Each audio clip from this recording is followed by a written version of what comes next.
যাচ্ছিলাম। এটা কোনো মাছ হলো? দেখতে সাপের মতো লাগে। এই রাজু, তুই কি এরকম মাছ এর আগে কখনো চোখে দেখেছিস? মা তুমি কি? আরে হয়েছে হয়েছে, থামো তোমরা। এই ভাইয়া চুপ থাকো। কি হলো? মাকে তুমি সরি বলো। আরে বলছো না কেন?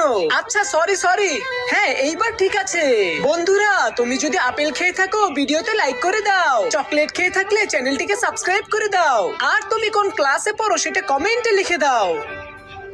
আজকে এই বিশাল সামুদ্রিক মাছটাকে মজা করে রান্না করব। তাই সবার আগে মাছটাকে ভালো করে কাটতে হবে। সামান্য রসুন তেলে একটু ভেজে নিতে হবে, তারপরে আদাগুলোও ভেজে নিতে হবে।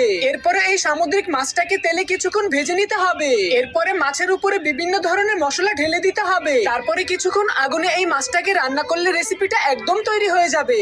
কইরে তোরা, চালে চলো এইদিকে আয়, রান্না করা শেষ। দেখ খেয়ে কেমন হয়েছে। আরে মা, তুমি আগে খেয়ে দেখো কেমন হয়েছে। আরে বাবা, তুই আগে খা, তুই খেলে আমার খাওয়া হয়ে যাবে। আচ্ছা চলো আমরা তিনজন তাহলে একসাথে খাই।